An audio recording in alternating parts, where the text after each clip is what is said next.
Gusto ko lang maging malinaw sa inyo na dito sa klase ko, ako ang nasusunod. Naintindihan? Ma'am, ito po yung assignment ko. Anong klaseng assignment to? Parang ginawa lang ng bata. Mababa lang grades mo dito ah. Pinaghirapan ko yung assignment na yan. Sino ang pambansang bayani natin? Ma'am, Scarlett. Ang pambansang bayani natin ay si... Oops! Napakabagal mo sumagot. Ang pambansang bayani natin. Straight to the point ang kailangan ko sagot. Ayusin yung sumagot ha. Hindi na kayo elementary. Opo, ma'am. Pinayagan ba kita kumain sa loob ng klase ko? Ma'am. Akin na yan. Kung ayaw niyong binabastos kayo, wag niyo akong bastusin.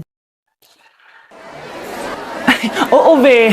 Kain tayo sa labas mamaya, ha? Hala, galit na si ma'am. Umalis lang ako saglit, ganyan na kayo.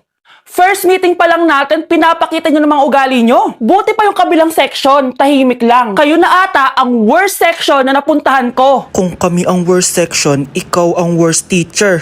Sorry po, ma'am. At dahil dyan, bibigyan ko kayo ng maraming assignment. Ma'am? Oh, Scarlett, kamusta ka? Sana ikaw na lang ulit teacher namin. Ang sungit ng bago naming teacher eh. Hayaan mo, next quarter, ako na ulit ang magiging teacher nyo. Talaga, ma'am? Thank you, Lord! Okay, class! Na-miss nyo ba ako?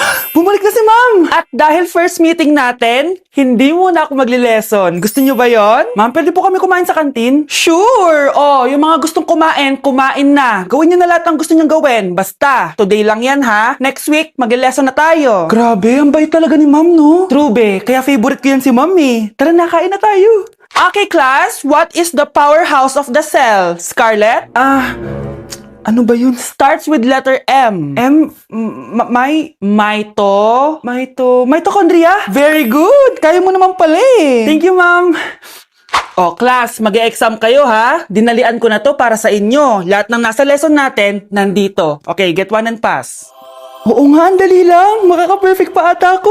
A few moments later. Okay, time's up. Pass your papers. Wow naman, lahat kayo nakakuha ng high scores. Magaling ka kasi magturo, ma'am. Okay, class, dahil Friday ngayon, gusto ko mag-enjoy kayo sa weekends. Kaya naman, hindi ako magbibigay ng assignment. Yes, thank you, ma'am. Makakagala ako. At isa pa, class, malapit ng mga anak si teacher, oh. Magli-leave muna ako ng ilang months. Ha? Habang wala ako, si Ma'am Diana muna ang papalit sa akin. Maging mabait kayo sa kanya, ha? Hi, class! Namiss niyo ba ako? At dahil first meeting natin, may surprise quiz kayo. Nandito na naman yung pet peeve ko. Hindi. Hindi! Class, may joke ako. Anong hayop ang hindi marunong magtago? Ano po, ma'am? Eh di, elepante, kasi di ba malaki siya? Corny ni ma'am. Trubes. Nakakatawa ka talaga, ma'am. Oh, +1 si Samantha, kasi siya lang yung tumawa. Thank you, ma'am. Lo, pwede pala yun? Ma'am, eto po, para sa inyo po to. Hala, ang ganda naman nito. Balita ko po kasi, ma'am, mahilig kayo sa halaman. Thank you, Samantha. Baka naman, ma'am, plus points sa quiz natin kanina. Sure, +5 ka na sa akin. Ikaw pa ba? Hala siya, pasip-sip to kay ma'am, oh. Okay, class dismiss. Pwede na kayo umuwi. Ma'am, ako na po magdadala ng mga gamit nyo para di po kayo mahirapan. Hatid ko na po kayo, ma'am. Aba naman, buti pa si Samantha, matulungin. Ginagawa niya lang naman yun para magka-plus points siya. Ay, nakakainis si Samantha, no? Halatang nagpapasip-sip lang siya kay ma'am. True. Kaya siya yung top 1 palagi eh, dahil sa mga binibigay na points si ma'am. Guys, tingnan nyo. Convoy yan ng magulang ni Samantha tsaka ni ma'am. Babayaran daw si ma'am para maging valedictorian si Samantha. Grabe. Sumusobra na kayo. Okay, class, may i-announce ako. Ang valedictorian natin ay si... Sino pa ba? Eh di si Samantha. Hala, totoo ba? Hindi ko expect. Congrats, Samantha! Ang galing nyo! Ang galing mong bumili ng grades! Ha? Scarlett, sit down! Ay, no! Convo nyo to, diba? Magkano binigay sa'yo, ma'am? 1,000,000? Wow, easy money! Hala, nagpapabayad si ma'am. Grabe. Ano kaya magiging reaction ng principal pag nasend ko to sa kanya? Hindi yan totoo! I-delete mo yan! Oops! Sorry na send! Deserve nyo yan. Lumalaban kami ng patas dito. Kailangan nyo managot. Ate, kumising ka dyan! Ate, ba't mo kami iniwan? Akin na lang to makeup mo, tsaka tong lip tint mo, ang asim. May nakita akong panty doon, medyo maluwag Durog na siya, tapos may amoy. Pero okay na kasi kulay pink naman. Hindi ka mamamatay for today's video, Bebs, ha? Sir! Naalala mo pa yung nireto mo sa akin si Ashley? Girlfriend ko na ngayon. Yun lang yung tamang ginawa mo sa buhay mo. Ate, sana masaya ka kung nasan ka man ngayon. Ingat ka palagi dyan, ha? God bless and hope to see you soon. Ate, sabihin mo kay Lord, bigyan niya na ako ng jowa. Alam kong ghoster ka, pero wag mo ako mumultuin, ate, ha? Anak, sandali lang. Huwag mo nagsasara. Huwag mo nagsasara. Hindi naman sinasara. First day pa lang eh. Ay, first day pa lang? Ba't ka nang iwan? Wala na tuloy ako mautusan dito. Yung pinili mo sa Shopee, kukunin ko na lang sa abuli mo yun ha. Balita ko nandito daw yung crush mo, ha? Gumising ka na kasi dyan. Hi. Ang cute mo pala pagtulog. Diba crush mo ako? Andito ako kasi gusto ko sabihin na ika-crush back na kita. Anong sabi mo? Ika-crush back na kita. Kunyeta ka, kung kailan patay na ako, dun ba ako ika-crush back? Anong gagawin ko sa crush back mo? Bubuhayin ba ako niyan, ha?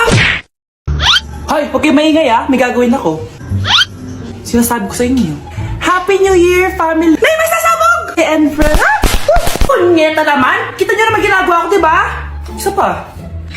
Happy New Year! A few moments later. Sabi daw anak, kapag tumalon ka sa New Year, tatangkad ka daw. Talaga po, Nay? Susubukan ko po. Anak, sabi dito fake news lang pala. Para di naman ako tumangkad eh. Napilay lang ako. 1 hour later. Ay, kagwapong bata naman neto. O, itong sa'yo. Happy New Year. Happy New Year, Mare. Oo. Para sa anak mo. Ako muna magtatago. Sige na, alis ka na. Sige. Kakain na tayo. Sige po, Nay. Ops, aayusin ko muna. Kukuha na ako, Nay. Teka lang, pipicturan ko pa. Kukuha na ako, Nay. Magdadasal muna, ha?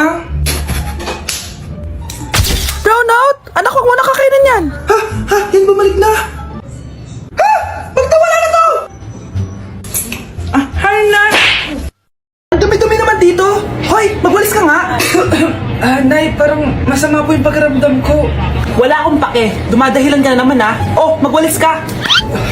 Sige po. Oh, magpunas ka din dyan, ha? Nay, lumalala po yung sakit na nararamdaman ko. Aba, galing mo din umarte, no? Bilisan mo dyan. Marami pa akong papagawa sa'yo. Ay, best actor? Anak? Anak? Anak? A few moments later. Ikinalulungkot ko pero malala na ang sakit sa puso ng anak niyo. Hindi ko po alam, Dok. Sorry, anak. Kailangan na natin tong palitan sa lalong madaling panahon. Gawin niyo po lahat, Dok. Kailangan natin na magdodonate ng puso. Ako na pong bahala.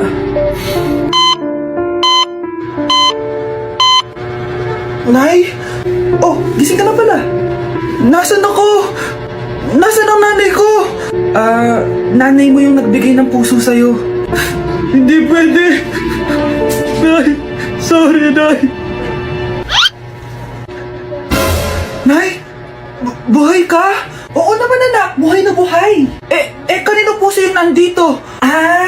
Puso ng kambing yung nilipat sa'yo anak. Ha? Ma! Pagaling ka ha? Yak! Ang cheap naman ang uniform nila. Mukhang maasim. Walang class. 2025 na, Android pa din ang cellphone. Kahit siguro Messenger naglalag dyan. Ang ganda nga lang uniform, ang sasama naman ng ugali. Naka-iPhone ka nga, talo ka pa din naman sa ML. Ipabuhat yarn. Ang baho siguro ng classroom nila, no? Tapos nag-aagawan pa sa electric fan kasi wala naman silang aircon. Feel ko pinapalo sila ng teacher nila kapag nagkakamali sila. Ang boring siguro sa classroom nila. Mas masaya pa rin talaga sa public school, no? Balita ko mga korap mga magulang niyan, kaya madaming pera. May araw din kayo, men. Nakatikim na kaya sila ng steak? Feel ko hindi nila afford. Nakatikim na kayo ng pagmamahal sa magulang? Oh, sa pool! How dare you? Isang pitik ko lang, tumba ka na. Pipitik ka pa lang, tumba ka na. Tara na nga. Class!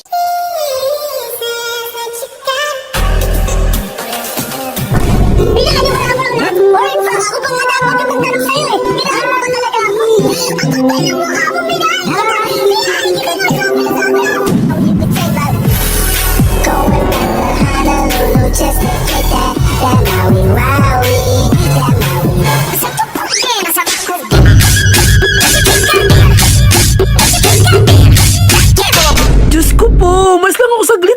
klase. Oh, anong ibibigay ko grade sa'yo niyan? Una sa lahat, hindi ka nagpapasa na assignment.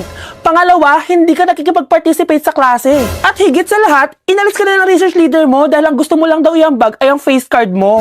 Ayan tuloy na declined. Wala akong choice, ibabagsak kita. Ma'am, wag mo naman ako ibagsak. Papatayin ako ng mga magulang ko. Please, ma'am. Okay lang yan, nak. Mag-repeat ka na lang.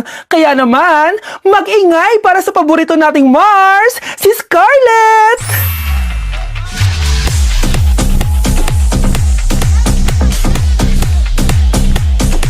Huwag ka nang tatamad-tamad, ha? Okay, class. 5 points sa akin ang makakasagot neto. Ano ang pangalan ni Rizal? Ma'am. Yes, Scarlett? Rizal Park. Anong Rizal Park? Jose Rizal yon. Diyos ko, mga bata ngayon. Siya ang pambansang... Ma'am, siya ang pambansang opa.